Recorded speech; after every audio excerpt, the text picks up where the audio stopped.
Good morning students. हमने पिछली class में पढ़ा था नीति निर्देशक तत्व और उनके वर्गीकरण के बारे में। एक बार मैं पुनः बता देता हूं आपको। नीति निर्देशक तत्व भारतीय संविधान की एक अनोखी विशेषता है। इन्हें हमने आयरलैंड के संविधान से ग्रहण किया है। ये संविधान के भाग 4 के अनुच्छेद 36 से 51 में शामिल किए गए। नीति निर्देशक तत्व राज्य के लिए सुझाव या निर्देश मात्र है, राज्य के लिए बाध्यकारी नहीं है। नीति निर्देशक तत्वों के वर्गीकरण में पढ़ा था, 4 भागों में हमने इसे बांटा था और विभिन्न भागों के जो सुझाव है हमने पढ़े थे। अब इससे संबंधित 1-2 प्रश्न और हैं जो कई बार बोर्ड क्लासों में पूछ लिए जाते हैं, जिसमें एक है नीति निर्देशक तत्वों का महत्व। काफी महत्वपूर्ण प्रश्न है, बोर्ड क्लासों में 2-3 बार पूछा जा चुका है। नीति निर्देशक तत्वों के महत्व को हम निम्नानुसार स्पष्ट कर सकते हैं। एक तो शासन के लिए आचार संहिता है। देखिए, यद्यपि नीति निर्देशक तत्व राज्य के लिए बाध्यकारी नहीं होते हैं, फिर भी चूंकि राज्य का स्वरूप लोक कल्याणकारी होता है, इसलिए राज्य से अपेक्षा की जाती है, राज्य से उम्मीद की जाती है कि राज्य इन सुझावों, नीति निर्देशक तत्व सुझाव ही है, इन सुझावों को ध्यान में रखकर अपनी नीतियों का निर्माण करेगा। इसलिए शासन के लिए आचार संहिता एक तरह से नियमावली है। यद्यपि बाध्यकारी नहीं है, इसके बावजूद किसी भी सरकार द्वारा इनकी उपेक्षा नहीं की जा सकती। दूसरी, ये लोक कल्याणकारी राज्य की स्थापना में सहायक है। नीति निर्देशक तत्व लोक कल्याणकारी राज्य की स्थापना में सहायक होते हैं। नीति निर्देशक तत्वों का संबंध सामाजिक न्याय पर आधारित आर्थिक समानता की स्थापना से। ऐसे में राज्य सरकार विभिन्न प्रावधानों, योजनाओं के तहत समाज में आर्थिक और सामाजिक न्याय की स्थापना का प्रयास करती है। इसलिए हम इसे कह सकते हैं लोक कल्याणकारी राज्य की स्थापना में सहायक होते हैं। तीसरी बात है शासन के मूल्यांकन का आधार। सरकार जो है शासन संचालन सरकार द्वारा किया जाता है और सरकार से उम्मीद की जाती है कि वो जनहित का ध्यान रखेगी।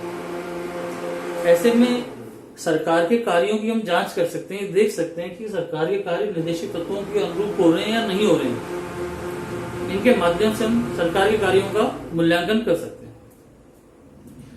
फिर है संविधान के क्रियान्वयन में सहायक। संविधान का उद्देश्य क्या है? संविधान का उद्देश्य है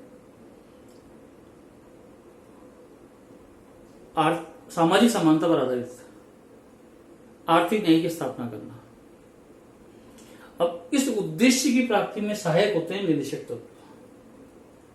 तो क्या संविधान के अनुसार सरकार चल रही है या नहीं चल रही है, या संविधान के लक्ष्यों को प्राप्त करने का प्रयास किया जा रहा है या नहीं किया जा रहा, इस दृष्टि से हम निर्देशक तत्वों के माध्यम से जानकारी ले सकते हैं। और सामाजिक आर्थिक परिवर्तन में सहायक, लगभग वही बात है कि नीति निर्देशक तत्व सामाजिक आर्थिक परिवर्तन में सहायक होते हैं। इसके माध्यम से ऐसी नीतियों का निर्माण किया जाता है जिससे सामाजिक और आर्थिक न्याय की स्थापना हो। मिलती जुलती से करीब करीब सभी में बातें हैं। फिर जो दूसरा प्रश्न आता है नीति निर्देशक तत्वों का, वह है उदाहरण। नीति निर्देशक तत्वों के क्रियान्वयन के कुछ उदाहरण।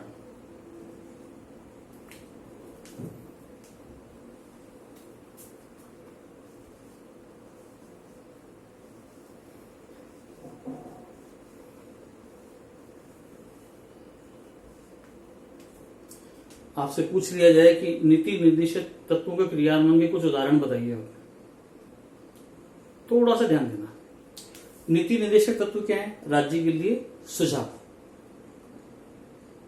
कि राज्य को यह करना चाहिए, कि राज्य ऐसी नीतियां बनाए जिससे संपत्ति का केंद्रीकरण रुके,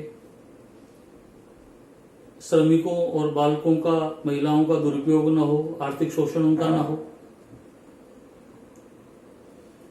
पंचायतों का राज्य पुनर्गठन करे, अधिकार संपन्न बनाए, इस तरह के विभिन्न एक समान नागरिक संहिता का निर्माण करे, 14 वर्ष से कम उम्र के बालक बालिकाओं को अनिवार्य और निःशुल्क शिक्षा प्राप्त हो। इस तरह के सुझाव हमने निर्देशक तत्वों में पढ़े थे। अब उन सुझावों को ध्यान में रखकर सरकार ने कोई कार्य किया है, कोई नीतियां बनाई है? अगर बनाई है तो आप एग्जाम्पल दे दीजिए। आप जैसे भूमि सुधार,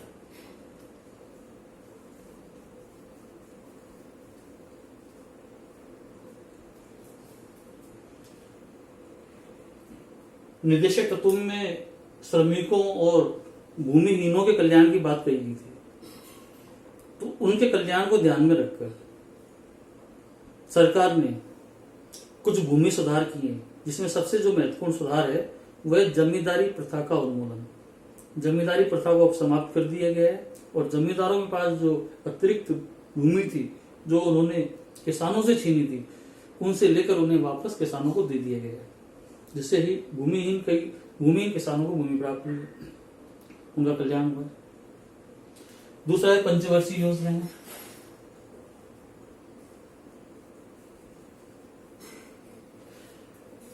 विभिन्न पंचवर्षीय योजनाओं के माध्यम से शिक्षा, ऊर्जा, कृषि, सिंचाई, परिवहन, वन आदि विभिन्न क्षेत्रों में विकास के विभिन्न कार्यक्रम चलाए जा रहे हैं,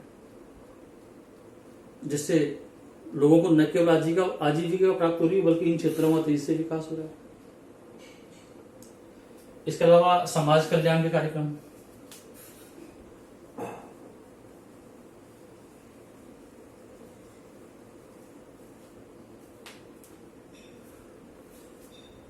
सरकार द्वारा कमजोर वर्गों के कल्याण के लिए विभिन्न कार्यक्रम चलाए जा रहे हैं, जिसमें मनरेगा का आपने नाम सुना हुआ, राष्ट्रीय रोजगार गारंटी योजना का, जिसमें ऐसे बेरोजगार जो लोग हैं जिनके पास कोई भी रोजगार नहीं है, उनको सरकार द्वारा न्यूनतम 100 दिन का रोजगार दिया जाता है। तो कम से कम वो छोटी मोटी जरूरतों को पूरा अपना कर सकते हैं, वो एकदम बेरोजगार नहीं है।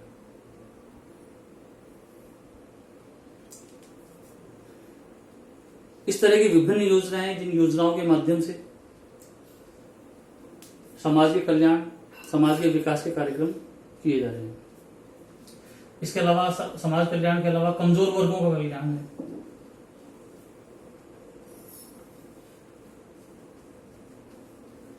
कमजोर वर्गों में अनुसूचित जाति, जनजाति, महिलाएं, वृद्ध जन भी आते हैं। कमजोर वर्गों के कल्याण के लिए भी सरकार विभिन्न योजनाएं चला रही है, जैसे वृद्धावस्था पेंशन योजना। वृद्धावस्था पेंशन योजना के तहत ऐसे बेसहारा वृद्ध हैं, उनको एक निश्चित राशि प्रति माह दी जाती है, ताकि वो अपनी छोटी मोटी जरूरतों को पूरा कर सकें। इसके अलावा मरु विकास कार्यक्रम, जैसे ये तो सॉरी इसमें समाज कल्याण की में आ गया। इसके अलावा महिला और बाल विकास कार्यक्रम के तहत विभिन्न योजनाएं चलाई जा रही है। कमजोर वर्गों की महिलाओं को आर्थिक सहायता दी जाती है, रोजगार संबंधी प्रशिक्षण उन्हें दिया जाता है। अनुसूचित जाति और जनजाति के लोगों के लिए संविधान के भीतर व्यवस्था करी दी गई है आरक्षण। इसके अलावा विभिन्न योजनाओं के माध्यम से भी उन्हें और आगे बढ़ाने का प्रयास किया जा रहा है। तो समाज के कमजोर वर्गों के कल्याण के लिए सरकार प्रयास कर ही रही है। इसके अलावा आपने देखा होगा कि एक संपत्ति के अधिकार को समाप्त कर दिया गया है। आर्थिक न्याय की स्थापना के लिए 44वें संविधान संशोधन द्वारा संपत्ति के मूल अधिकार की श्रेणी से हटा दिया गया और इसे सामान्य कानूनी अधिकार बना दिए गए। इसी तरह शिक्षा का अधिकार है।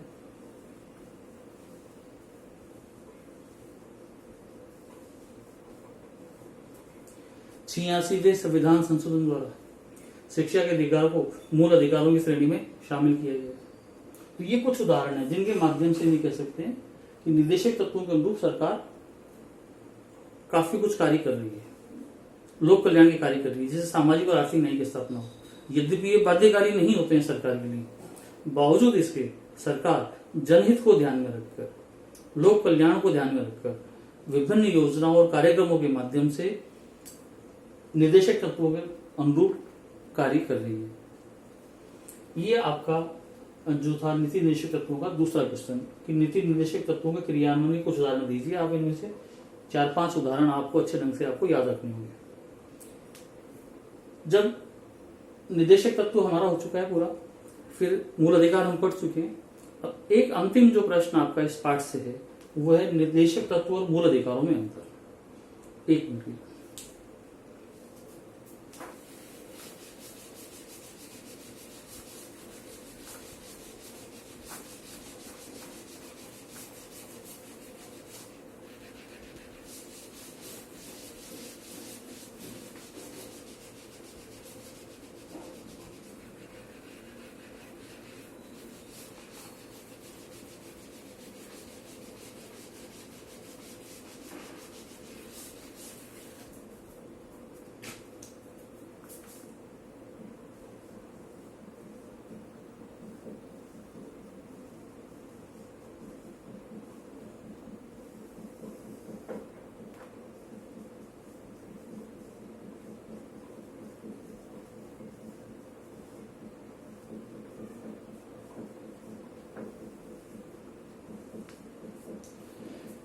मूल अधिकार और नीति निदेशकों में क्या अंतर है? पहला देखिए, मूल अधिकार आपने पढ़े, संविधान द्वारा मूल अधिकार किसे प्रदान किए गए? नागरिकों। जबकि निदेशक तत्व किसके लिए निर्देश है? राज्य के लिए। तो एक अंतर क्या हो गया? मूल अधिकारों का संबंध किससे है? नागरिकों से।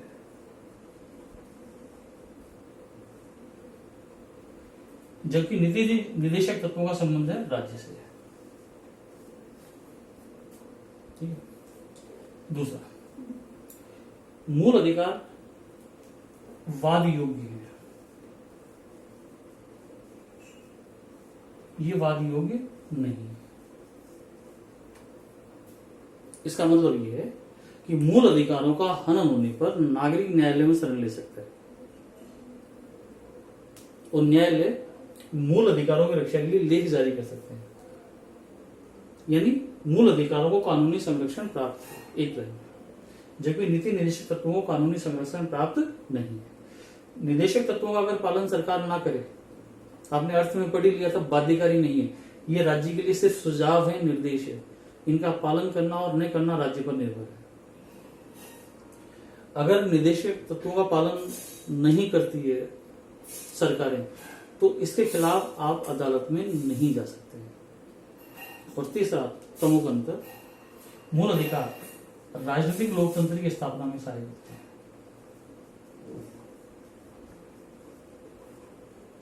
जबकि नीति निदेशक तत्व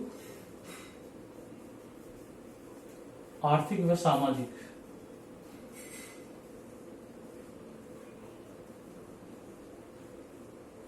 लोकतंत्र की स्थापना में सहायक होते हैं। तो आज की क्लास में आपने जो 3 क्वेश्चन पढ़े, तीनों महत्वपूर्ण है और लघुतरात्मक प्रश्न जो बोर्ड में 4 नंबर के पूछे जाते हैं, उस दृष्टि से उस श्रेणी में ये प्रश्न कोई सा भी एक आपसे पूछा जा सकता है।